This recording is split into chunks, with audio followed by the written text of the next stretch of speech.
ইয়াউমা লা ইয়ানফাউ মালুন ওয়ালা বানুন ইল্লা মান আতাল্লাহা বিকলবিন সালিম।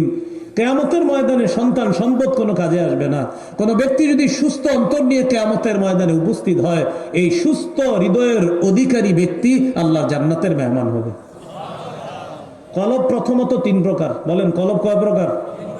বলেন সুস্থ অন্তর, অসুস্থ অন্তর, মৃত অন্তর। বলেন মৃত অন্তর কাফেরের অন্তর, অসুস্থ অন্তর মুনাফিকের অন্তর, সুস্থ অন্তর মুমিনের অন্তর। আবার কলব মৌলিকভাবে কয় প্রকার? এক নাম্বার অসুস্থ অন্তর, দুই নাম্বার সুস্থ অন্তর, তিন নাম্বার মৃত। তো মৃত থেকে আসি আমরা। বলেন মৃত অন্তর কাফেরের অন্তর, অসুস্থ অন্তর মুনাফিকের অন্তর, সুস্থ অন্তর মুমিনের অন্তর। এখন কথা হলো অসুস্থ অন্তর মুনাফিকের। মুনাফিকের অন্তর কি? হাদিসে আসছে, নবী বলেন লাইসা শাইউন আসকালা আলাল মুনাফিকিনা মিন সালাতিল ফাজরি ওয়াল ইশা। এশার নামাজ আর ফজরের নামাজের চাইতে ভারী মুনাফিকের কাছে আর কোনো কিছু নাই। আবার চুপ হয়ে গেছে সবাই। কোন নামাজ আর কোন নামাজ কার কাছে সবচেয়ে ভারী? সবাই বলেন। তো কালকে ফজর যে না পড়বে সে, তাহলে এখনো আমরা মুসলমান যারা আছি আমাদেরও অসুস্থ অন্তর আছে। একটা হলো খাঁটি মুনাফিক, আর একটা হলো মুনাফিকের আলামত। এই আমরা মুসলমান যদি নামাজ না পড়ি, আমরা যদি ফজর না পড়ি, আশা না পড়ি, আমি ডাইরেক্ট ওই মুনাফিকের মতো টাটকা মুনাফিক না হলেও মুনাফিকের আলামত আমার মধ্যে আছে। আমি যদি মিথ্যা বলি, আমি মুনাফিকের আলামত আমার মধ্যে লালন করতেছি। আমি যদি ওয়াদা খেলাফ করি, মুনাফিকের আলামত আমার মধ্যে আছে। তাহলে অসুস্থ অন্তর মুনাফিকের অন্তর, এই অন্তরটা প্রায় অনেকের আছে। সুস্থ অন্তর মুমিনের অন্তর, সম্ভবত আমারও না। এটা হলো সুস্থ অন্তর, মুমিনের অন্তর। এই সুস্থ অন্তর নিয়ে আল্লাহর কাছে যেতে হবে। আল্লাহ তৌফিক দান করেন। এবার আমরা আমাদের আলোচনায় চলে আসি। সূরা রদের 28 নম্বর আয়াত পড়ছিলাম। দুইটা বিষয় আল্লাহ আয়াতে বলছে। এক নাম্বার যারা ঈমান আনে, দুই নাম্বার যাদের অন্তর আল্লাহর জিকিরের দ্বারা প্রশান্ত হয়। এবার আমরা অন্তরের ব্যাপারে চারটা কথা জানছি। এক নাম্বার অন্তর প্রশান্ত হয় জিকিরের দ্বারা, দুই নাম্বার অন্তর শক্ত হয় মৌলিক 5টি কারণে। এই 5 কারণ আমি আবার স্মরণ করিয়ে দিচ্ছি। এক নাম্বার অপ্রয়োজনীয় কথা বলা, অপ্রয়োজনীয় মেলামেশার কারণে। দুই নাম্বার আল্লাহ ছাড়া অন্য কাউকে আপন বানাইলে। তিন নাম্বার অতিরিক্ত আশা। 4 নাম্বার কে বলতে পারবেন? অতিরিক্ত খাওয়া। 5 নাম্বার অতিরিক্ত ঘুম। 3 নাম্বার আলোচনা ছিল অন্তর গাফেল হয়। আপনারা বলেন কয় কারণে গাফেল হয়? কি কি? সন্তান, সম্পদ। 4 নাম্বার অন্তর কালো হয় কি কারণে? গুনাহের কারণে। আল্লাহ আমাদের সকলকে এই কালো অন্তর থেকে মুক্ত হয়ে স্বচ্ছভূত পবিত্র হৃদয় নিয়ে আল্লাহর কাছে যেন আমরা যেতে পারি, প্রশান্ত হৃদয়ের অধিকারী এবং সুস্থ হৃদয়ের অধিকারী হয়ে যেন আমরা আল্লাহর কাছে যেতে পারি। আল্লাহ তৌফিক দান করেন। সুবহানাল্লাহি ওয়া বিহামদিহি, সুবহানাকাল্লাহুম্মা ওয়া বিহামদিক, আশহাদু আল্লা ইলাহা ইল্লা আনতা, আস্তাগফিরুকা ওয়া আতুবু ইলাইক। আল্লাহুম্মা সাল্লি আলা মুহাম্মাদি ওয়া আলা আলি মুহাম্মাদ কামা সাল্লাইতা আলা ইব্রাহিম ওয়া আলা আলি ইব্রাহিম ইন্নাকা হামিদুম মাজিদ। আল্লাহুম্মা বারিক আলা মুহাম্মাদ ওয়া আলা আলি মুহাম্মাদ কামা বারাকতা আলা ইব্রাহিম ওয়া আলা আলি ইব্রাহিম ইন্নাকা হামিদুম মাজিদ। আলহামদুলিল্লাহি রাব্বিল আলামিন। والعاقبة للمتقين والصلاة. أما بعد فأعوذ بالله من الشيطان الرجيم. بسم الله الرحمن الرحيم. الذين آمنوا وتطمئن قلوبهم بذكر الله ألا بذكر الله تطمئن القلوب. اللهم صل على محمد وعلى آل محمد كما صليت على إبراهيم وعلى آل إبراهيم إنك حميد مجيد. اللهم بارك على محمد وعلى آل محمد كما باركت على إبراهيم وعلى آل إبراهيم إنك حميد مجيد اللهم إني أعوذ بك من شر لساني ومن شر سمعي ومن شر بصري ومن شر مني الفلاح যুব সমাজ বনানী মোড় চরশুলাকিয়া কিশোরগঞ্জের উদ্যোগে 13তম বার্ষিক শানে রিসালাত সম্মেলনের প্রথম দিনের সম্মানিত সভাপতি মাওলানা আব্দুল্লাহ আল হাসান কাসিমি খতিব বাইতুল ফালাহ ভুইয়াবাড়ি জামে মসজিদ চরশুলাকিয়া, প্রধান মেহমান আল্লামা ইমদাদুল্লাহ শেখুল হাদিস আল জামিয়াতুল ইমদাদিয়া, খতিব ঐতিহাসিক শহীদি মসজিদ কিশোরগঞ্জ। গুরুত্বপূর্ণ আলোচনা করেছেন বন্ধুবর, যার সাথে একসাথে পড়ার সৌভাগ্য আল্লাহ দান করেছেন।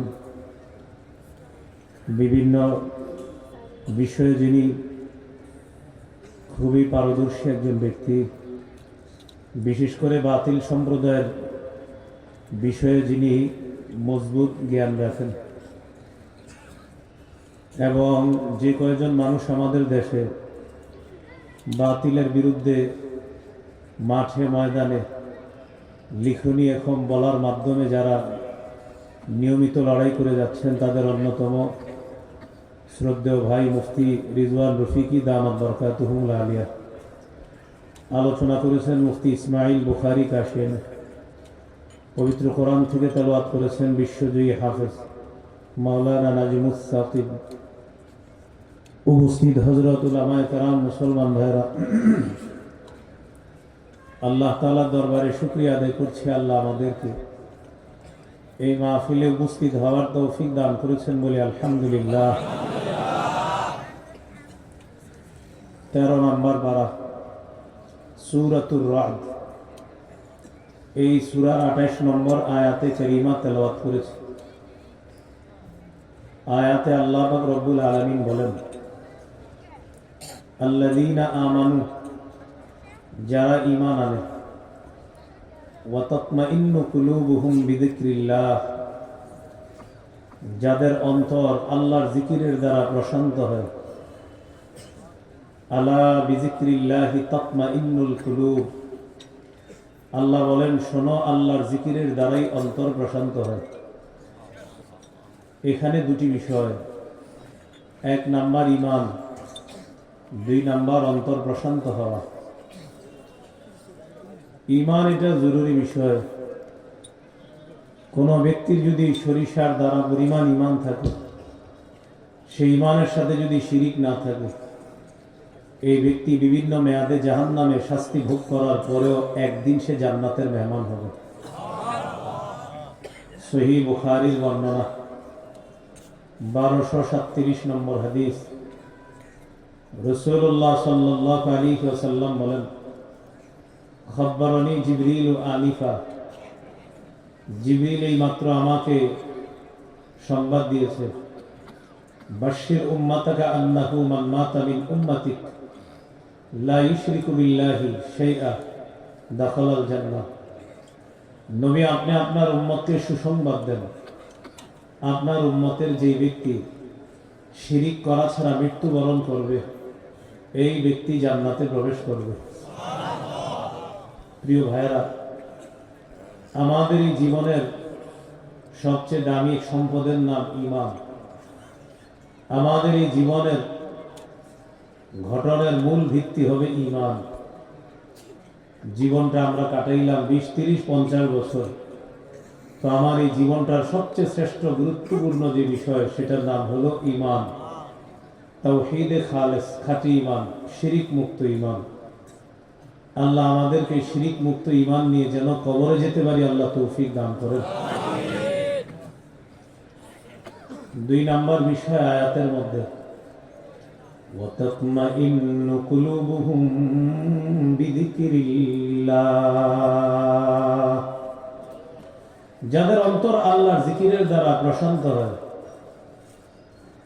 অন্তর প্রশান্ত হওয়া, এই বিষয়ে সংক্ষেপে 4টি কথা বলবো, ইনশাআল্লাহ আলোচনা শেষ হবে। 1 নাম্বার আলোচনা, অন্তর, ইমানদারের অন্তর। এখানে অন্তর দ্বারা ইমানওয়ালা যে ব্যক্তি তার অন্তর, এই অন্তর নিয়ে আলোচনা। প্রথমে অন্তরের ব্যাপারে একটু শুনেন। রাসূলুল্লাহ সাল্লাল্লাহু আলাইহি সাল্লাম বলেন, সহিহ মুসলিমের হাদিস, লা ইন্না ফিল জাসাদি লামুদগাতান ইযা সালাহাত সালাহাল জাসাদু কুল্লুহু ওয়া ইযা ফাসাদাত ফাসাদাল জাসাদু কুল্লুহু আলা ওয়া হিয়াল কলব। রাসূলুল্লাহ সাল্লাল্লাহু আলাইহি সাল্লাম বলেন, শোনো, তোমাদের প্রত্যেকের শরীরের মধ্যে একটি মাংসপিণ্ড আছে।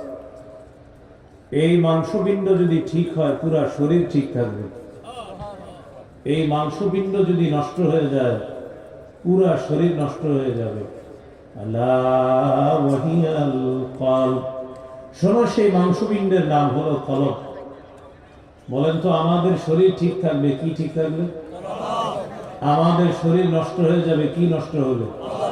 কলব। এই কলব বিষয়ে 4টি কথা বলবো, ইনশাআল্লাহ আলোচনাটা শেষ করব। 1 নাম্বার, কলব প্রশান্ত হয় কিভাবে। 2 নাম্বার জানবো কলব শক্ত হয় কিভাবে।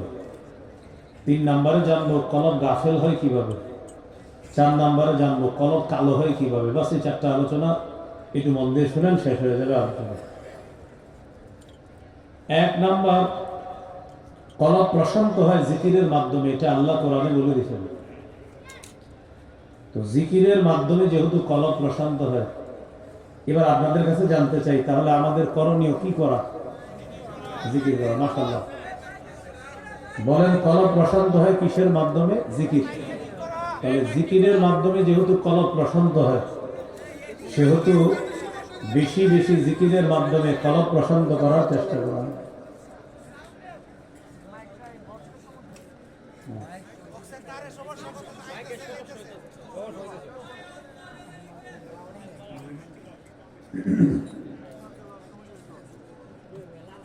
তো রাসূলুল্লাহ সাল্লাল্লাহু আলাইহি ওয়াসাল্লামের হাদিসের মাধ্যমে আমরা জানলাম, কলব যদি নষ্ট হয়ে যায়, শরীর নষ্ট। কলব ঠিক থাকলে শরীর ঠিক। কলব সম্পর্কে আমরা 4টি বিষয় জানবো। 1 নাম্বার, কলব প্রশান্ত হয় জিকিরের মাধ্যমে। সূরা আহজাবের 41-42 নম্বর আয়াতে আল্লাহ বলেন, ইয়া আইয়ুহাল্লাযীনা আমানু যকুরুল্লাহা যিকরান কাসীরা ওয়াসাব্বিহুহু বুকরাতাও ওয়া আসীলা। হে ঈমানদারগণ, তোমরা বেশি পরিমাণে আল্লাহর জিকির করো, সকাল সন্ধ্যা আল্লাহর তাসবিহ পাঠ করো, আল্লাহর পুত পবিত্রতা বর্ণনা করো সকাল সন্ধ্যা। বেশি পরিমাণে আল্লাহর জিকির করো, সকাল সন্ধ্যা আল্লাহর তাসবিহ পাঠ করো। বেশি জিকির কেন করব? সূরা জুমআর 10 নম্বর আয়াতে আল্লাহ বলেন, ওয়াযকুরুল্লাহা কাসীরান লাআল্লাকুম তুফলিহুন। তোমরা অধিক পরিমাণে আল্লাহর জিকির করো, তাহলে তোমরা সফল হয়ে যাবে। এটা আল্লাহ তাআলা আদেশ করলেন, তোমরা অধিক পরিমাণে আল্লাহর জিকির করো, সকাল সন্ধ্যা আল্লাহর তাসবিহ পাঠ করো। এবার শুনতেছেন? আচ্ছা। সূরা জুমআর 10 নম্বর আয়াত, 28 পারা 13 নম্বর পৃষ্ঠা। আল্লাহ তাআলা বলেন, ওয়াযকুরুল্লাহা কাসীরা। তোমরা অধিক পরিমাণে আল্লাহর জিকির করো, তাহলে তোমরা সফল কাম হবা। বেশি পরিমাণে আল্লাহর জিকির করো, তাহলে তোমরা সফল কাম হবা। সূরা নিসার 103 নম্বর আয়াতে আল্লাহ বলেন, ফাইযা কাদাইতুমুস সালাতা ফাযকুরুল্লাহা কিয়ামা ওয়া কুউদান ওয়া আলা জুনুবিকুম। যখন তোমরা নামাজ শেষ করবে, তখন তোমরা দাঁড়িয়ে, বসে এবং শুয়ে আল্লাহর জিকির করবে। যখন তোমরা নামাজ শেষ করবা, তখন তোমরা দাঁড়িয়ে, বসে, শুয়ে আল্লাহর জিকির করবা। তাহলে নামাজ একটা জিকির, নামাজ শেষ দারুণ অবস্থায় আল্লাহর জিকির করা, বসা অবস্থায় আল্লাহর জিকির করা, শোয়া অবস্থায় আল্লাহর জিকির করা। দাঁড়িয়ে আছেন লা ইলাহা ইল্লাল্লাহ, বসে আছেন লা ইলাহা ইল্লাল্লাহ, বালিশের মধ্যে মাথা লাগাইছেন, ডান হাতটা ডান গালের নিচে আছে, লা ইলাহা ইল্লাল্লাহ, অথবা সুবহানাল্লাহ, আলহামদুলিল্লাহ, আল্লাহু আকবার। রাসূলুল্লাহ সাল্লাল্লাহু আলাইহি সাল্লাম তার মেয়ে ফাতেমা রাদিয়াল্লাহু তাআলা আনহাকে বলেন, ইদা আখাযতি মাদজাকি ফাসাব্বিহিল্লাহা সালাসা ওয়া সালাসিন, যখন তুমি বিছানা যাও তখন 33 বার সুবহানাল্লাহ পড়বা, ওয়াহমাদিল্লাহ সালাসা ওয়া সালাসিনা, 33 বার আলহামদুলিল্লাহ পড়বা, ওয়াকাব্বিরিল্লাহ আরবাআ ওয়া সালাসিনা, 34 বার আল্লাহু আকবার পড়বা। নবীজি বলেন, ফাতেমা তুমি যখন এই আমলগুলা করবা 100 বার এই তাসবিহ পড়ার কারণে, সারাদিন তোমার কাজের যে ক্লান্তি হয় এই 100 তাসবিহর কারণে এই ক্লান্তি আল্লাহ দূর করে দিবেন। জিকির করা, বসে জিকির, দাঁড়িয়ে জিকির, শুয়ে শুয়ে জিকির করা। যুদ্ধের ময়দানে শত্রুর সামনে আছেন, একটু বড় লড়াই শুরু হবে, আল্লাহ বলেন তখনও জিকির করো।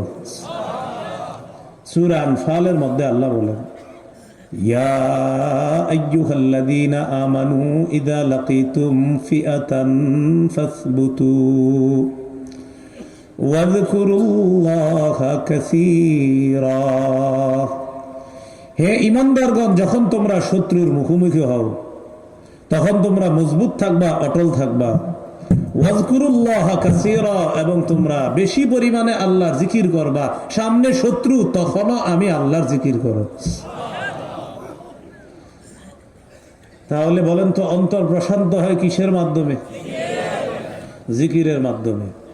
সুইলা রাসূলুল্লাহ সাল্লাল্লাহু আলাইহি ওয়াসাল্লাম, আইয়ুল ইবাদি আফযালু দারাজাতান ইনদাল্লাহি ইয়াউমাল কিয়ামাহ। ইয়া রাসূলুল্লাহ, কিয়ামতের ময়দানে আল্লাহর কাছে সবচাইতে মর্যাদাবান বান্দা বান্দি কারা আপনার কাছে জানতে চাই। নবীজি বললেন, আয-যাকিরুনাল্লাহা কাসীরাও ওয়ায-যাকিরাত। যেই পুরুষ যেই নারী অধিক পরিমাণে আল্লাহর জিকির করে, এই বান্দা বান্দি কিয়ামতের ময়দানে আল্লাহর কাছে সবচেয়ে শ্রেষ্ঠ মর্যাদাবান বান্দা বান্দি হবে। সময়গুলা কাজে লাগান। মা বোনরা রান্না করতেছেন, জিকির করেন। কাপড় ধুইতেছেন, জিকির করেন। থালা বাসন ধুইতেছেন, জিকির করেন। একটু পরে আপনারা বুঝবেন, মূল আলোচনার দিকে আগেইতেছে, আস্তে আস্তে মন দিয়ে শোনেন। তাহলে কিয়ামতের ময়দানে জিকিরকারী বান্দা বান্দি তারা আল্লাহর কাছে সবচেয়ে শ্রেষ্ঠ হবে। ক্বালা রাসূলুল্লাহ সাল্লাল্লাহু আলাইহি ওয়াসাল্লাম, ইন্না লিকুল্লি শাইইন সিকালা ওয়া ইন্না সিকালাতাল কুলুবি যিকরুল্লাহ।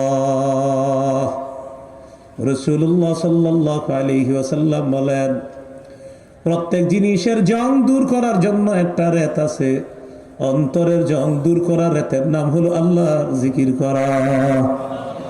যত বেশি জিকির করবেন অন্তরের জং দূর হবে, ময়লা মরিচা দূর হবে। সহিহ বুখারী 6407 নম্বর হাদিস।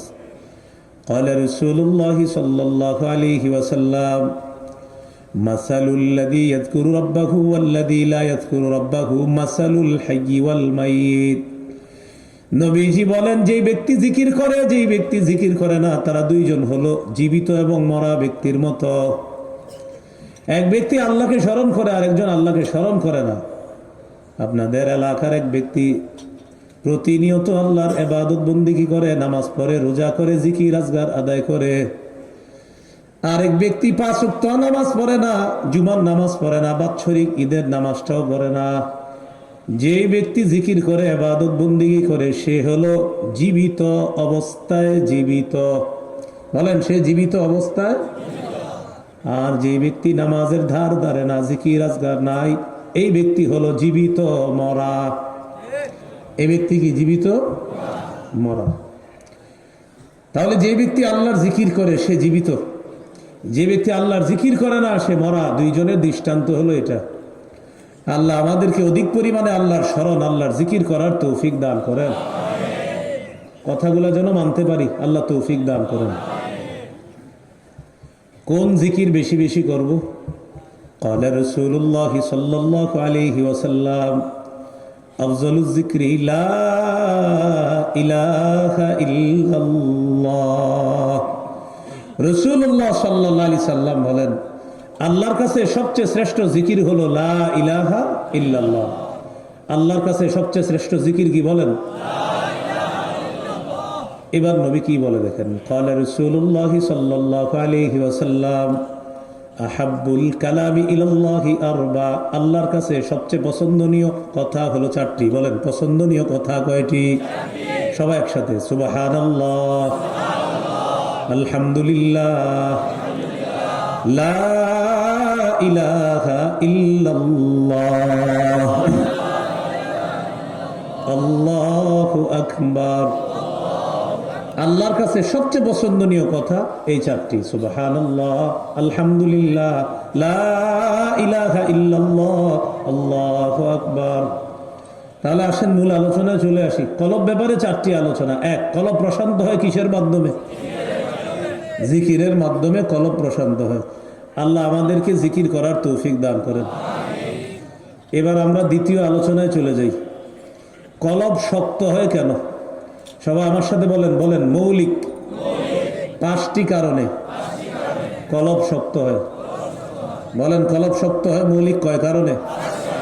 পাঁচ কারণে কলব শক্ত হয়। এই আলোচনাটা খুবই মনোযোগ দেন। এক নাম্বার কারণ হলো অপ্রয়োজনীয় মেলামেশা করা, অপ্রয়োজনীয় কথা বলা। মানুষের সাথে অপ্রয়োজনীয় মেলামেশা করা, অপ্রয়োজনীয় কথা বলা। আমাদের দেশে এমন একটা সময় চলতেছে বা আরেকটা সময় আসতেছে খুব তাড়াতাড়ি, মানুষ রাত 3টা-4টা পর্যন্ত শুধু শুধু চা দোকানের সামনে আড্ডা মারবে, শুধু শুধু মানুষ মানুষের সাথে অপ্রয়োজনীয় কথা বলবে, শুধু শুধু মানুষ তার সময়গুলা নষ্ট করবে। মানুষ সামাজিকভাবে বসবাস করার জন্য অন্যের সাথে মেলামেশার প্রয়োজন আছে, এই কথা সন্দেহ নেই কোনো, কিন্তু অপ্রয়োজনীয় মেলামেশা, অপ্রয়োজনীয় কথা বলা যাবে না। এবার হাদিস শোনেন। হাদিসটা প্রথমে আমি অনুবাদ করব, পরে আমরা সবাই মিলে একসাথে। আগে আমি বলি, শোনেন। قال رسول الله صلى الله عليه وسلم لا تكثروا الكلام بغير ذكر الله। রাসূলুল্লাহ সাল্লাল্লাহু আলাইহি ওয়াসাল্লাম বলেন, তোমরা আল্লাহর জিকির ছাড়া বেশি কথা বলবা না। এবার একসাথে সবাই বলেন, তোমরা আল্লাহর জিকির ছাড়া বেশি কথা বলবা না। হাদিসের মাধ্যমে বোঝা যায় যদি বলতে হয় তাহলে আল্লাহর জিকির মুখে উচ্চারণ করবা, এছাড়া বেশি কথা তোমরা বলবা না।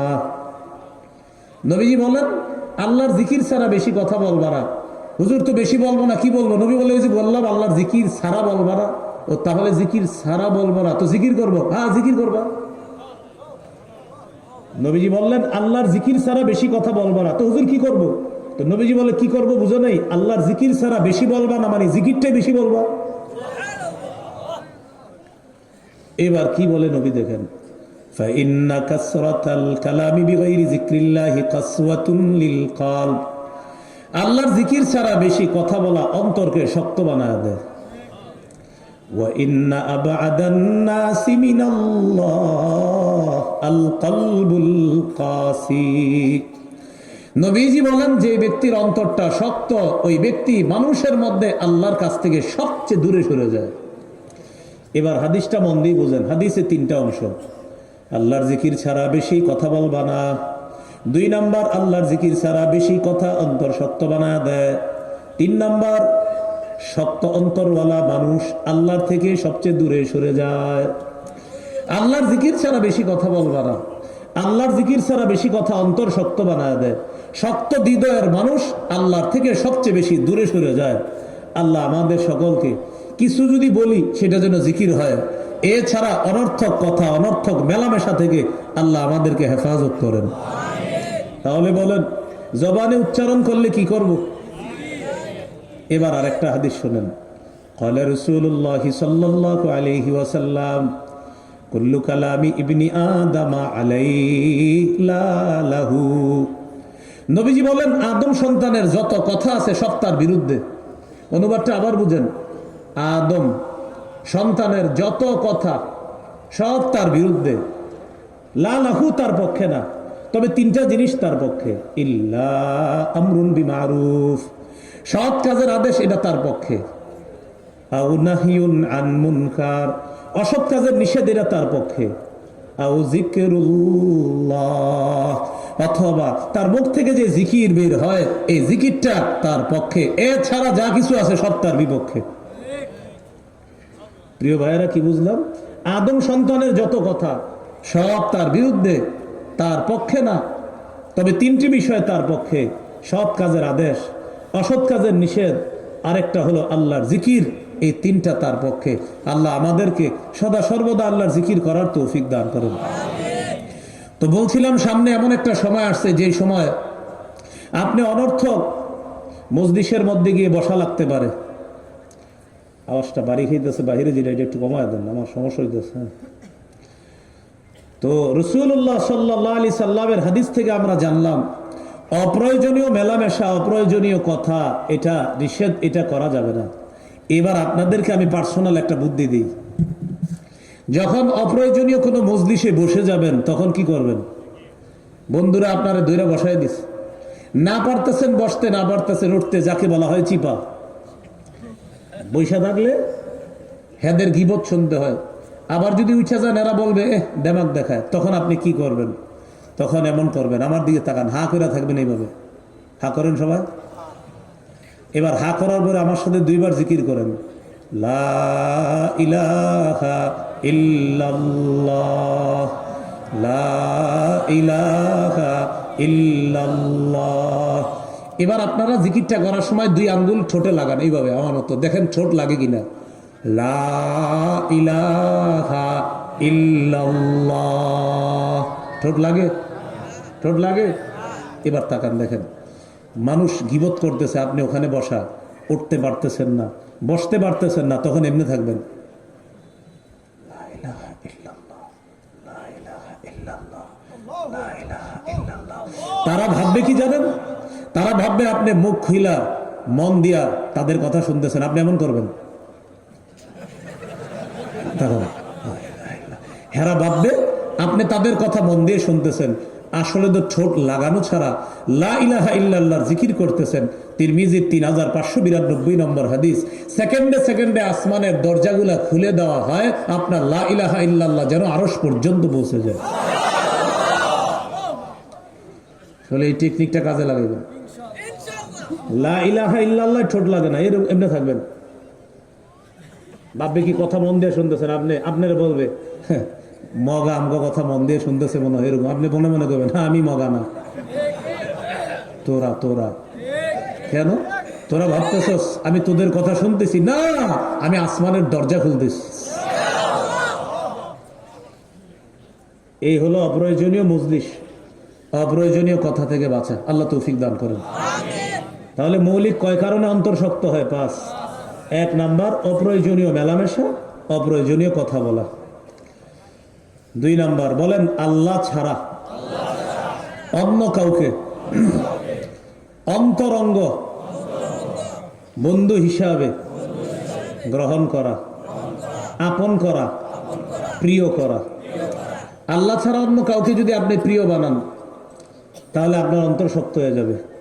আমাদের বাংলাদেশে 90% বেশি মুসলমান। এই মুসলমানদের হালাত আপনি এমন দেখবেন, তারা মাঝে মাঝে এমন মানুষের সাথে চলে আল্লাহর চেয়ে ওই মানুষকে বেশি দাম দেয়। আপনি দেখবেন আল্লাহর বিরুদ্ধে কিছু বললে ওই ব্যক্তি কিছু বলে না, কিন্তু যার সাথে সে চলে তার বিরুদ্ধে কিছু বললে সে আপনাকে প্রয়োজনে অন্ধকারে হত্যা করতে রাজি আছে। এর মানে সে আল্লাহর চেয়ে বেশি ভালোবাসে বান্দাকে। সূরা ইয়াসিন তো ডেলি পড়েন অনেকে, আল্লাহ বলেন ওয়াত্তাখাযু মিন দুনিল্লাহি আলিহাতাল লাআল্লাহুম ইউনসারুন লা ইস্তাতিউনা নাসরাহুম ওয়া হুম লাহুম জুনদুম মুহদারুন। তারা আল্লাহ ছাড়া এমন কাউকে উপাস্য হিসাবে গ্রহণ করে যেন তাদেরকে সাহায্য করা হয়, লা ইস্তাতিউনা নাসরাহুম, তারা তাদেরকে সাহায্য করার ক্ষমতা রাখে না, সাহায্য করতে পারবে না। এই জন্য মনে রাখবেন, আমাদের দেশে কিছু কিছু সময় আসে যে সময় আমরা নিজের ঈমান, নিজের আত্মমর্যাদাবোধ, নিজের বিশ্বাস, নিজের আখেরাত, নিজের ইসলামকে ভুলে গিয়ে আমরা আল্লাহর চেয়ে বান্দাকে বেশি প্রাধান্য দিই। এই কাজ যারা করে তাদের অন্তর শক্ত হয়ে যায়। এই মানুষগুলোর হালাত এমন হয়, ইসলামের ব্যাপারে, কোরআনের ব্যাপারে, হাদিসের ব্যাপারে, আল্লাহর ব্যাপারে কিছু বলবেন, এর গায়ে লাগে না। কিন্তু সে যেই নেতার সাথে চলাফেরা করে তার ব্যাপারে কিছু বলেন, সে অগ্নিশর্মা হয়ে যায়। এখান থেকে বোঝা যায় সে আল্লাহর চেয়ে মাখলুককে বেশি ভালোবাসে। অন্তর শক্ত হয়ে যাবে। এই হলো 2 নাম্বার। 3 নাম্বার, এটা আমার সাথে একটু বলতে হবে, বলেন লম্বা আশা। তুলুল আমাল, অর্থাৎ লম্বা আশা। তুলুল আমাল অর্থ হলো লম্বা আশা। এই লম্বা আশা মানুষকে আখেরাত ভুলিয়ে দেয়, আল্লাহ ভুলিয়ে দেয়। লম্বা আশা মানুষকে আখেরাত ভুলিয়ে দেয়, আল্লাহ ভুলিয়ে দেয়। লম্বা আশা। মুরব্বীর বয়স 70 বছর, মনটা খারাপ। কাকা আপনার মন খারাপ? কয় হ্যাঁ। কেন? ইতালি 2টা ছেলে আছে তো মাশাআল্লাহ, তাদের অবস্থা খারাপ নাকি? কয় না, 7-8 লাখ টাকা করে এক একজন কামাই করে। তো আপনার মন খারাপ কেন? আরেকটা ছেলে বাংলাদেশে, তার কোনো কিলকিরারা করতে পারি না এখনো। তো কত পায় বেতন? বাংলাদেশে কামায় কত? কয় 1 লাখ। বাংলাদেশে যে আছে সে 1 লাখ কামায়। ইতালি যারা আছে তারা 7-8 লাখ টাকা করে কামায়। এই জন্য কাকার মন খারাপ। ছোট ছেলের জন্য কোনো কুল কিনারা করতে পারে নাই, এই জন্য তার মন খারাপ। কাকার লম্বা আশা, কাকা মারা যাবে, তাসবি হাতে থাকার কথা, আল্লাহ বিল্লাহ করার কথা, কিন্তু না, কাকার লম্বা আশা, আরো চাই, আরো চাই। রাসূলুল্লাহ সাল্লাল্লাহু আলাইহি সাল্লাম বলেন, আদম সন্তানকে যদি উহুদ পাহাড় স্বর্ণ বানায় দেওয়া হয়, লা আহাব্বা ইলাইহি সানিয়া, সে বলবে আমার আরেকটা স্বর্ণ দরকার, স্বর্ণের পাহাড়। ওয়ালা উতিয়া সানিয়া, তাকে যদি দ্বিতীয় আরেকটা স্বর্ণের পাহাড় দেওয়া হয়, লা আহাব্বা ইলাইহি সালিসা, সে বলবে আমার তৃতীয় আরেকটা স্বর্ণের পাহাড় দরকার। নবীজি বলেন, লা ইয়ামলা জাওফা ইবনি আদমা ইল্লা তুরাব, আদম সন্তানের পেট মাটি ছাড়া কোনো কিছু ভরতে পারে না। সারা জীবন বলবে আবার আরো লাগবে, আরো লাগবে। হ্যাঁ, যেদিন কবরে দাফন করে আসবা সেদিন ওই মাটি তার পেট ভরবে, এর আগে আদম সন্তানের পেট ভরবে না। তো লম্বা আশা মানুষকে আল্লাহ বলে দেয়। লম্বা আশা মানুষকে অন্তর শক্ত বানায় দেয়, মানুষের অন্তর শক্ত বানায় দেয়।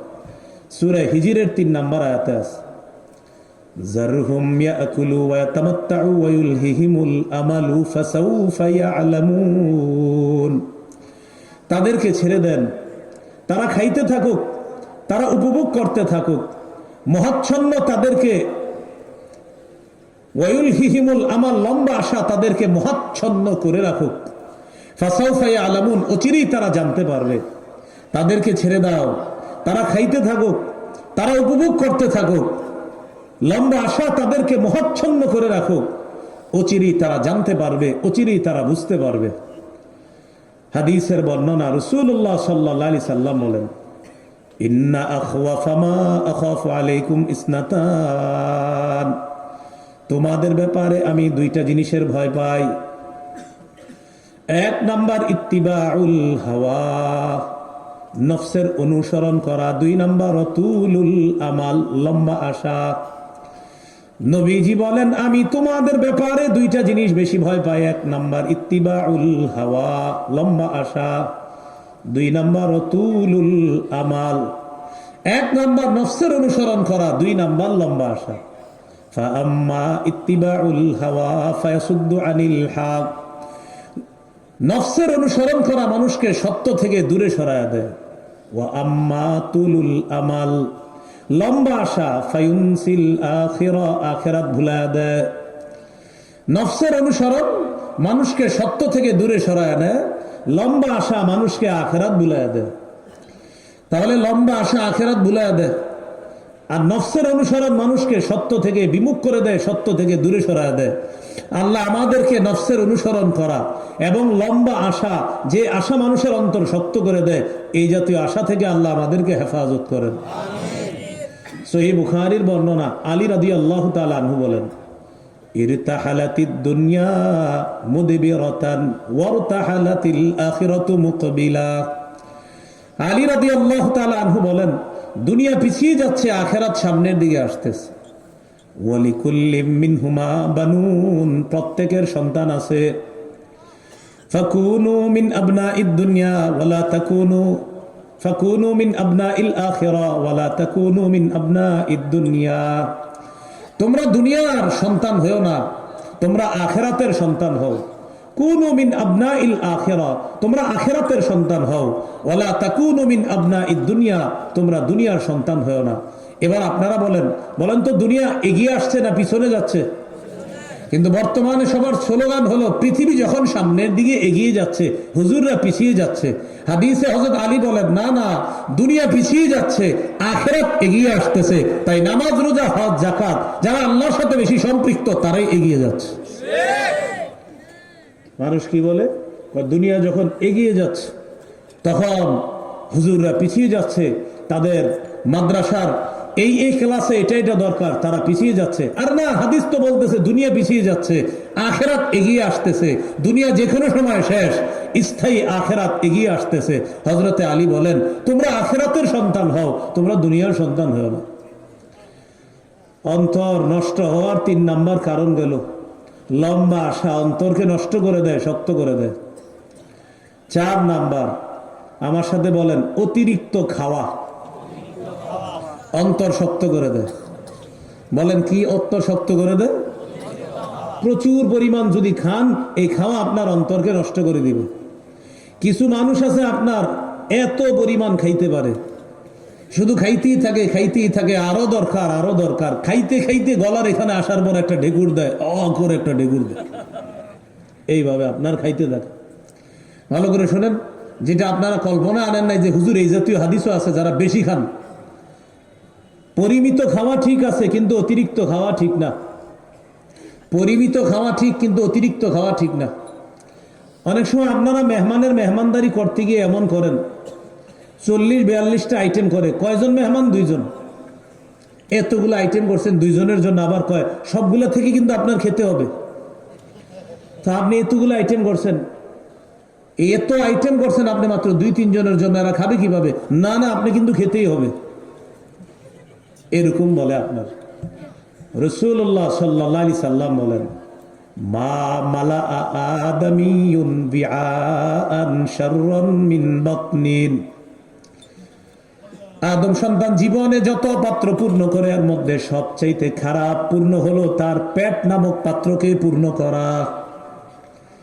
নবীজি বলেন, আদম সন্তান তার পেটের চাইতে অন্য কোনো আর খারাপ কোনো পাত্র পূর্ণ করে না। আদম সন্তান দুনিয়াতে যত পাত্র পূর্ণ করে, এর মধ্যে সবচাইতে খারাপ পূর্ণতা হলো পেটকে পূর্ণ করা। বলেন সবাই, কি কে পূর্ণ করা? তাহলে আমরা যখন মাঝে মাঝে বলি পেট ভরে খায়েন, কথাটাই ঠিক না। কি বলি? খান খান, পেট ভরে খান। পেট বইরা খানটাই তো ঠিক না। নবীজি বলেন, আদম সন্তান যত পাত্র পূর্ণ করে, এর মধ্যে সবচাইতে নিকৃষ্ট পাত্র হলো পেট পূর্ণ করা। এই পেটের চাইতে নিকৃষ্ট আর কোনো কিছু আদম সন্তান পূর্ণ করে না। খাইতে খাইতে আপনার এত পরিমাণ খায়, খাওয়ার পর উঠতে পারে না, শুয়ে থাকে, নিঃশ্বাস ছাড়তে থাকে। মুয়াজ্জিন আল্লাহু আকবার কয়, বিবি বলে নামাজ যাবেন না? কেন? ওই যে উঠতে পারে না। ওই যে বেশি খাইছেন, অন্তর শক্ত হয়ে গেছে, এখন আল্লাহর নাম শোনার পরে আপনার মসজিদে যাইতে মন চাইতেছে না, কারণ খাইছেন বেশি, অন্তর শক্ত। এবার নবীজি কি বলে দেখেন, যদি তোমার খানা প্রয়োজন হয় আদম সন্তান, তাহলে তুমি শোনো, বিহাসবি বিনি আদামা উকুলাত ইউকিমনা সুলবাহু। আদম সন্তানের জন্য এতটুকু খাবারই যথেষ্ট, যেই খাবার তার পিঠটা সোজা রাখে। নবীজি বলেন, আদম সন্তানের জন্য কয়েক লোকমা খাদ্য যথেষ্ট, যেই খাদ্য তার পিঠটাকে সোজা রাখে। আদম সন্তানের জন্য কয়েক লোকমা খাদ্য যথেষ্ট, যেই খাদ্য তার পিঠটাকে সোজা রাখে। বিহাসবিবনি আদম, আদম সন্তানের জন্য যথেষ্ট উকুলাত, কয়েক লোকমা খাদ্য, ইউকিন্না সুলবা, যে খাদ্যগুলা তার পিঠের মেরুদণ্ডরা সোজা রাখে, এটাই যথেষ্ট। যদি বলেন না হুজুর কয়েক লোকমা আমার হবে না, আরো লাগবে, নবীজি বলে দিয়েছেন, তোমার যদি আরো প্রয়োজন হয় ফাসুলুসুন লিতাম, তাহলে পেটটাকে খাবারের জন্য 3 ভাগের 1 ভাগ পেটে খাবার দাও। তাহলে 3 ভাগের 1 ভাগ গেলে রয়েছে কয় ভাগ? আরো ওয়া সুলুসুন লিশারাব, 3 ভাগের 1 ভাগে পানি দাও। তাহলে 3 ভাগের 2 ভাগ হয়ে গেল, 1 ভাগে খাবার, আরেক ভাগ কি রইল? কয় ভাগ? ওয়া সুলুসুন লিনাফাসিহি, আরেক ভাগ শ্বাস প্রশ্বাসের জন্য। 1 ভাগ খাবার ঢুকাবেন, আরেক ভাগ পানি, আরেক ভাগ শ্বাস প্রশ্বাসের জন্য। এই জন্য দেখবেন বেশি খাইলে তখন আর নাক দিয়ে শ্বাস নিতে পারে না, তখন এরকম করে মুখ দিয়া, কারণ এই যে খাইছেন বেশি, এখন যেখান থেকে শ্বাস আসা দরকার আসতেছে না। না, এটা হাসির কথা না, এটা তো ভালো কথা। রাসূল সাল্লাল্লাহু আলাইহি সাল্লাম বলেন, তোমার যদি খাইতে হয় বেশি, তাহলে তুমি সুলুসুন লিতাআমিহি, খাবারের জন্য 3 ভাগের 1 ভাগ, ওয়া সুলুসুন লিশারাবিহি, পানীয়ের জন্য 3 ভাগের 1 ভাগ, ওয়া সুলুসুন লিনাফাসিহি, শ্বাস প্রশ্বাসের জন্য 3 ভাগের 1 ভাগ। এটা হলো আল্লাহ রাসূলের কথা। এইভাবে আজকে থেকে এইভাবে খাবার খান। আল্লাহর কসম করে বলছি, আমার হাবিবের সুন্নাহ এটাই সঠিক। আজকে থেকে আপনি এইভাবে খাবার খান, আপনি নিশ্চিত আগের চেয়ে আল্লাহকে বেশি স্মরণ করবেন। বেশি খাইলে আল্লাহরে বেশি স্মরণ করতে পারবেন না, অতিরিক্ত খাইলে। আমি আবার বলছি, পরিমিত খাবেন, অতিরিক্ত খাবেন না। তাহলে 4 নাম্বার অন্তর শক্ত হওয়ার উপায় হলো বেশি খাওয়া, অতিরিক্ত খাওয়া। সর্বশেষ 5 নাম্বার উপায় অন্তর শক্ত হওয়ার, বলেন বেশি ঘুমানো। পরিমিত ঘুমানো ঠিক আছে, পর্যাপ্ত ঘুমানো ঠিক আছে, কিন্তু বেশি ঘুমাবেন না। বেশি ঘুমাবেন না, 6 ঘন্টা ঘুমান, বা ডাক্তারের সাথে পরামর্শ করে তিনি যদি আরেকটু বেশি বলে বেশি ঘুমান, তো কমপক্ষে 6 ঘন্টা ঘুমান। শীতকালে আপনি যদি 10টায় ঘুমান, 6টা বাজে ফজরের নামাজের জামাত দাঁড়ায় 6টা 5-এ, 6টা 10-এ। 10টায় ঘুমাইলে 4টায় যদি ওঠেন 6 ঘন্টা হয়। এই 4টা বাজে ওঠার পর আপনি কিছু তাহাজ্জুদ নামাজ পড়তে পারেন। হাদিসে আসছে, আশ-শিতা ও রবিউল মুমিন, শীতকাল হলো মুমিনের ইবাদতের বসন্তকাল। বলেন শীতকাল ইবাদতের। আরেক হাদিসে আসছে, আশ-শিতা ও গনিমাতুল আবিদ, শীতকাল হলো ইবাদত গুজার বান্দার জন্য আল্লাহর পক্ষ থেকে একটা গনিমত। এই গনিমতকে যেন মুমিন বান্দারা শীতকালে কাজে লাগায়। আগে আগে ঘুমাবে, আবার আগে আগে উঠা 2, 4, 8, 10 রাকাত তাহাজ্জুদের নামাজ পড়বে, আল্লাহর সাথে সম্পর্ক গাঢ় এবং নিবিড় করবে। কিন্তু মানুষ কি করে, শীতকালে আপনার ঘুমাইতে ঘুমাইতে ক্লান্ত হওয়ার পরে ওই ক্লান্তি দূর করার জন্য আবার ঘুমায়। আপনি যদি 10টায় ঘুমান, তো আপনি উঠছেন কয়টা বাজে? 4টায়। উঠার পরে ইবলিস আপনারে বুঝাইছে, এখনো 2 ঘন্টা 10 মিনিট আছে জামাতের, তুমি কেন উঠবা? তো আপনি আবার ঘুমাইছেন, 5টা বাজে উঠছেন। উঠার পরে তখন আপনার শরীর তখন ক্লান্তি, এখন হলো ক্লান্ত লাগতেছে শরীর, ঘুমাইছেন মোট 7 ঘন্টা। এই 7 ঘন্টার ক্লান্তির পরে ইবলিস বুঝায় ক্লান্তি দূর করার জন্য আবার ঘুমাও, তখন আপনার আবার ঘুমাইতে হয়। এইভাবে আপনি ঘড়ির অ্যালার্ম দিতেছেন, অতিরিক্ত আপনি ঘুমাইতেছেন, যে ঘুমের কারণে আপনি ফজর পড়বেন করতে করতে হঠাৎ দেখেন 9টা বাজে। ইন্না লিল্লাহি ওয়া ইন্না ইলাইহি রাজিউন, সূরা নাবার 9 নম্বর আয়াতে আছে, ওয়াজআলনা নাওমাকুম সুবাতা, আমি তোমাদের জন্য ঘুমকে বানিয়েছি আরামের জন্য, রাহাতাল লিল আবদাল, তোমাদের শরীরের আরামের জন্য ঘুমকে আমি আল্লাহ দিয়েছি। তাহলে বলেন তো, পরিমিত ঘুম ঠিক আছে, অতিরিক্ত যদি ঘুমান শরীরে ক্লান্তি এসে যায়, অলসতা এসে যায়। যার মধ্যে অলসতা আসবে তার অন্তর শক্ত হয়, যার অন্তর শক্ত হবে সে ফজর থেকে দূরে সরে যাবে, আল্লাহ থেকে দূরে সরে যাবে, নামাজ থেকে দূরে সরে যাবে। তাহলে অতিরিক্ত ঘুমের কারণে মানুষ অলস হয়, অলসতার কারণে অন্তর শক্ত হয়, অন্তর শক্ত হইলে আল্লাহ থেকে মানুষ দূরে সরে যায়। আলোচনা বুঝেন? 2 নম্বর আলোচনা গেল। বলেন তো অন্তর শক্ত হয় মৌলিক কয় কারণে? 1 নাম্বার, অন্তর শক্ত হয় অপ্রয়োজনীয় মেলামেশা, অপ্রয়োজনীয় কথার কারণে। 2 নাম্বার, আল্লাহ ছাড়া অন্য কাউকে আপন বানালে। 3 নাম্বার, অন্তর শক্ত হয় অতিরিক্ত আশা, অতিরিক্ত কামনা চাহিদা, তুলুল আমাল, লম্বা আশার কারণে অন্তর শক্ত হয়ে যায়। 4 নাম্বার, অতিরিক্ত খাওয়া। 5 নাম্বার, অতিরিক্ত ঘুম। এই মৌলিক 5টি কারণে অন্তর নষ্ট হয়। আল্লাহ আমাদেরকে হেফাজত করেন। আজকে 3 নাম্বার আলোচনা, অন্তর গাফেল হয় কেন? গাফেল মানি অলস, অলস মানি আপনি নামাজি মানুষ, কিন্তু হঠাৎ হঠাৎ আপনি নামাজে অলসতা এসে যায়। আপনি নামাজি মানুষ, কিন্তু মাঝে মাঝে আপনার নামাজে অলসতা আছে। তাহলে একটু শিখে নিই, বলেন অন্তর গাফেল হয় 2 কারণে, সন্তান, সম্পদ। বলেন তো সবাই, অন্তর গাফেল হয় কয় কারণে? কে কে? সম্পদ। সূরা মুনাফিকুনের 9 নম্বর আয়াত, 28 পারা 14 নম্বর পৃষ্ঠা আল্লাহ বলেন, ইয়া আইয়ুহাল্লাযীনা আমানু লা তুলহিকুম আমওয়ালুকুম ওয়ালা আওলাদুকুম আন যিকরিল্লাহ। হে ঈমানদারগণ, তোমাদের সম্পদ, তোমাদের সন্তান, তোমাদেরকে যেন জিকির থেকে গাফেল করে না দেয়। আয়াতের মাধ্যমে বোঝা যায় আল্লাহর জিকির থেকে, আল্লাহর স্মরণ থেকে অন্তর গাফেল করে দুই জিনিস, সম্পদ এবং সন্তান। দোকানের শাটার আপনি লাগাইতেছেন, মুয়াজ্জিন সাহেব বলতেছে কদ কামাতিস সালাহ, কদ কামাতিস সালাহ। মুয়াজ্জিন বলতেছে নামাজ দাঁড়ায় গেছে, তাই দোকানের শাটার লাগাইতেছেন। ওই মুহূর্তে একজন কাস্টমার এসে বলতেছে 10,000 টাকার সদাই নিমু। মুয়াজ্জিন বলে কদ কামাতিস সালাহ, আসো। কাস্টমার এসে বলে 10,000, নামাজ 10,000, টেনশনে পড়ে গেছে, নামাজ 10,000, নামাজ 10,000। 16 পারার 20 নম্বর পৃষ্ঠা আল্লাহ বলেন, ওয়ামুর আহলাকা বিসসালাহ, নবী পরিবারকে নামাজের হুকুম করেন, ওয়াসতাবির আলাইহা, আপনি নিজেও নামাজের উপর অটল থাকেন, নিজেও মজবুতির সাথে নামাজ পড়েন। সাথে সাথে আল্লাহ বলতেছে, এই কথাটা একটু বুঝেন আপনারা, লা নাসআলুকা রিজকা, আমি আপনার কাছে রিজিক চাই না, নাহনু নারযুকুকা, আমি আল্লাহ আপনাকে রিজিক দেই। সুবহানাল্লাহ, সুবহানাল্লাহ তো বলছেন, বুঝে বলেন নাই, এবার আমি বুঝাই দিই। নামাজের আলোচনার পরে আল্লাহ রিজিকের আলোচনা করছে। সবাই বলে নামাজের আলোচনার সাথে কিসের আলোচনা? কেন? রিজিক কার? রিজিক কার? নামাজও কার? তাহলে আল্লাহর কাজ করব নামাজ, এই নামাজের সাথে আবার আল্লাহর রিজিক, এই রিজিকের আলোচনা আল্লাহ করছে। কেন? যে আমার দেয়া রিজিক তালাশ করতে গিয়ে মাঝে মাঝে তুমি নামাজের সময় এমন হতে পারে একদিকে রিজিক আরেকদিকে নামাজ, একদিকে রিজিক আরেকদিকে নামাজ, একদিকে রিজিক আরেকদিকে নামাজ। নবী, আমি আপনার কাছে রিজিক চাই না, আমি আপনাকে রিজিক দেই। এই আয়াতের মাধ্যমে বোঝা যায় শাটার লাগাইতেছেন, লাগাইয়া দেন, নামাজে যান, আল্লাহ আপনার কাছ থেকে রিজিক চায় না, আল্লাহ আপনাকে রিজিক দেয়। এই 10,000-এর ঘাটতি অবশ্যই আল্লাহ পূরণ করবে। এই হলো আপনার অন্তর গাফেল হওয়ার 1 নাম্বার কারণ, সম্পদ। ওই যে শাটার লাগাইতেছেন, এখন সম্পদ আপনারে বলতেছে, এই 10 সম্পদ আপনাকে জিকির থেকে গাফেল করে।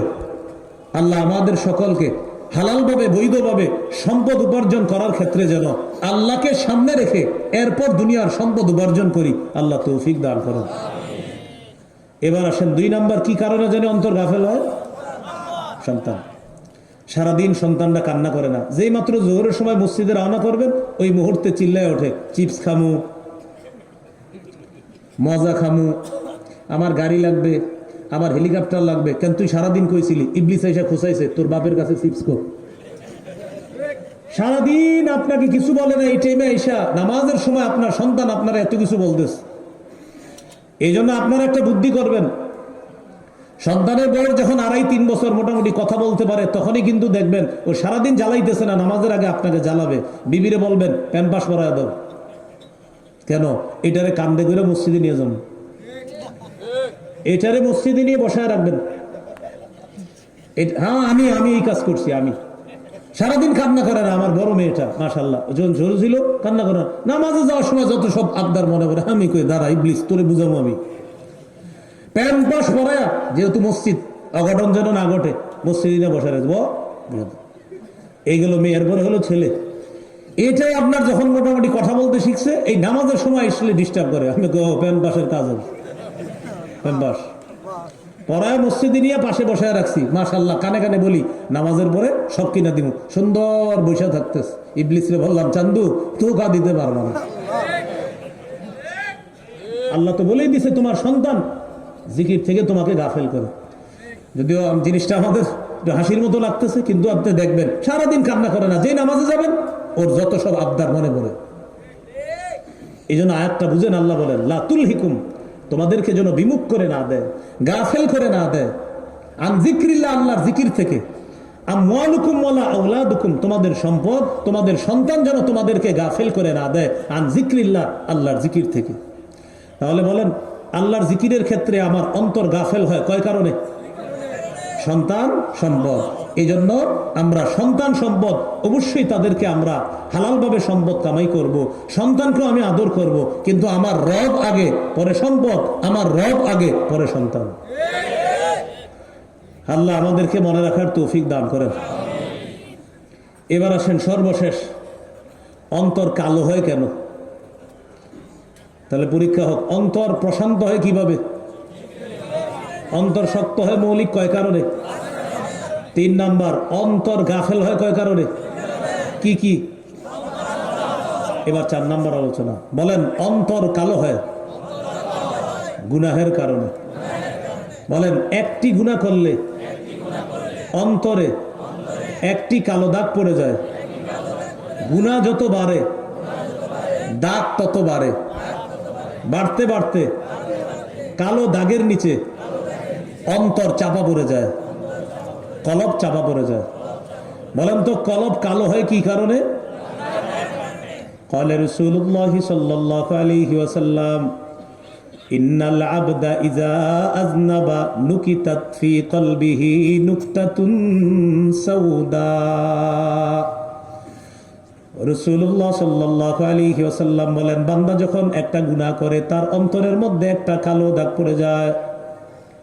ফাইদা হুয়া তাবা, বান্দা যখন তওবা করে সাথে সাথে দাগটা সরে গিয়ে অন্তরটা আবার স্বচ্ছ হয়ে যায়।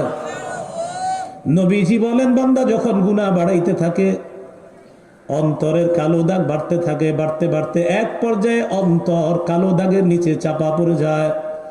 নবী বলেন, এটাকেই বলা হয় রন। রনের বাংলা হলো মরিচা। আল্লাহ তাআলা সূরা মুতাফফিফিনের মধ্যে বলেন, কাল্লা বাল রানা আলা কুলুবিহিম মা কানু ইয়াকসিবুন। তারা তাদের গুনাহের কারণে তাদের অন্তরের উপর মরিচা পড়ে গিয়েছে, তাদের কৃতকর্মের কারণে অন্তরে মরিচা পড়ে গেছে। তাহলে বলেন, অন্তর কালো হয় কি কারণে? সূরা আনামের 120 নম্বর আয়াতে আল্লাহ বলেন, ওয়াদারু যাহিরাল ইসমি ওয়া বাতিনা, তোমরা প্রকাশ্য গুনাহ ছেড়ে দাও, গোপন গুনাহ তোমরা ছেড়ে দাও। সূরা আনামের 151 নম্বর আয়াতে আল্লাহ বলেন, ওয়ালা তাকরাবুল ফাওয়াহিশা মা যাহারা মিনহা ওয়া মা বাতান, তোমরা প্রকাশ্য অশ্লীলতার কাছে যেও না, গোপন অশ্লীলতার কাছে যেও না। এবার আসেন, অশ্লীলতা কি জিনিস? সূরা বানী ইসরাঈলে আল্লাহ বলেন, ওয়ালা তাকরাবুজ জিনা ইন্নাহু কানা ফাহিশা, তোমরা জিনার কাছেও যেও না, জিনা হলো অশ্লীলতা। এবার আসেন, জিনা কি জিনিস? সহিহ বুখারী 6612 নম্বর হাদিস, 6697 নম্বর হাদিস। এই হাদিসে আছে, ফাজিনাল আইনি আন নাজরু, চোখের জিনা হলো দেখা, ওয়াজিনাল লিসান আল মান্তিক, মুখের জিনা হলো কথা বলা, ওয়ান নাফসু তামান্না ওয়া তাশতাহি, অন্তর কল্পনা করে, এটা অন্তরের জিনা। আমাদের বাংলাদেশের 90% মুসলমানের ঘরে প্রতিনিয়ত জিনা হয়, এটা আমাদের জানাও নাই। কি হয়? কি হয় বলেন? কিভাবে? পকেটের মধ্যে 4 কোণার একটা জিনিস আছে, এই জিনিসের মাধ্যমে চোখের জিনা হয়, কলবের জিনা হয়। যাকে সরাসরি দেখলে চোখের জিনা, তাকে মোবাইলে দেখলে চোখের জিনা, যাকে সরাসরি দেখলে চোখের জিনা, তাকে নাটক সিনেমায় দেখলে চোখের জিনা, যাকে সরাসরি দেখলে চোখের জিনা হয়, তাকে যদি আপনি কোনো ছবির মধ্যে দেখেন তাহলে চোখের জিনা হবে। যাকে সরাসরি আপনি দেখলে আপনার জন্য হারাম, নাটক সিনেমা অথবা ভিডিও কলে তাকে দেখলে আপনার জন্য হারাম। সবাই চুপ হয়ে গেছেন, মাঠে আছেন তো? এতক্ষণ তো অনেক কিছুই বললেন, হঠাৎ দিয়ে চুপ হয়ে গেলেন।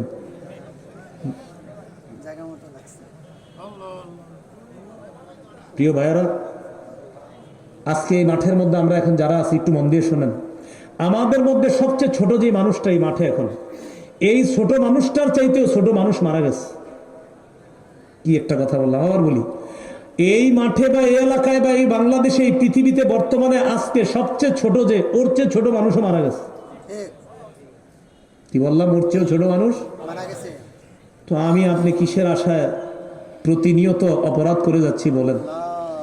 আমি আপনি বেঁচে আছি কারণ আল্লাহ বাঁচিয়ে রাখছে, আমি আপনি বাঁচবো না কারণ আল্লাহ বাঁচাবে না। আমি আপনি বেঁচে আছি, আল্লাহ বাঁচিয়ে রাখছেন, আমি আপনি বাঁচবো না আল্লাহ যদি বাঁচতে না দেয়। আজকে মারা যাবেন, কালকে এই মুহূর্তে একদিন হয়ে যাবে। রাসূলুল্লাহ সাল্লাল্লাহু আলাইহি সাল্লাম কবরের পাশে বৈশা সাহাবায়ে কেরামকে বললেন, ইয়া ইখওয়ানি, ও ভাই সব, লিমিসলি হাযা ফাআইদ্দু, এই কবরের জন্য সবাই প্রস্তুত হও, এই কবরের জন্য সবাই প্রস্তুত হও। আজকে আপনি মারা গেলেন, কালকে এই মুহূর্তে একদিন হয়ে যাবে, আপনাকে সবাই মাটির নিচে দাফন করে চলে আসবে, কিন্তু আপনি যা করে গেলেন, আপনার মোবাইলের মধ্যে যে এই প্রমাণগুলো আপনি রেখে গেলেন, এগুলা কিন্তু আল্লাহর কাছে প্রমাণ হিসাবে উপস্থাপন হয়ে যাবে। সব কিছু রেকর্ডেড, আল্লাহর কাছে এগুলা প্রমাণ হিসাবে উপস্থিত হবে। তাহলে বলেন, অন্তর কালো হয় কিসের কারণে? গুনাহের কারণে অন্তর কালো হয়ে যায়। এবার আসেন প্রশান্ত অন্তর। 2 নাম্বার হলো শক্ত অন্তর, 3 নাম্বার হলো অন্তর গাফেল হয় যেই কারণে, 4 নাম্বার হলো অন্তর কালো হয় যেই কারণে। এই 4টা বিষয় জানলাম। এবার আসেন, কোন ব্যক্তির যদি প্রশান্ত হৃদয় হয়, প্রশান্ত অন্তর, জিকির করতে করতে তার প্রশান্ত অন্তর হয়েছে, মৃত্যুর সময় তাকে ডাকা হবে, ইয়া আইয়াতুহান নাফসুল মুতমাইন্না, হে প্রশান্ত আত্মার অধিকারী, ইরজিই ইলা রাব্বিক, তুমি তোমার রবের দিকে ফিরে আসো, রাদিয়াতাম মারদিয়া, যে রব তোমার প্রতি খুশি, তুমিও রবের প্রতি খুশি। আল্লাহ বলবেন, ফাদখুলি ফি ইবাদি, তুমি আমার বান্দাদের মধ্যে প্রবেশ করো, ওয়াদখুলি জান্নাতি, আমার জান্নাতে প্রবেশ করো। তাহলে বলেন, শক্ত হৃদয়, গাফেল হৃদয়, কালো হৃদয় না প্রশান্ত হৃদয়? তাহলে প্রশান্ত হৃদয়ের অধিকারী যদি হতে পারি, এইভাবে ডাকা হবে। 19 নাম্বার পারার 9 নম্বর পৃষ্ঠা আছে, ইয়াউমা লা ইয়ানফাউ মালুন ওয়ালা বানুন ইল্লা মান আতাল্লাহা বিকলবিন সালিম। কিয়ামতের ময়দানে সন্তান সম্পদ কোনো কাজে আসবে না। কোন ব্যক্তি যদি সুস্থ অন্তর নিয়ে কিয়ামতের ময়দানে উপস্থিত হয়, এই সুস্থ হৃদয়ের অধিকারী ব্যক্তি আল্লাহর জান্নাতের মেহমান হবে। কলব প্রথমত 3 প্রকার। বলেন, কলব কয় প্রকার? বলেন, সুস্থ অন্তর, অসুস্থ অন্তর, মৃত অন্তর।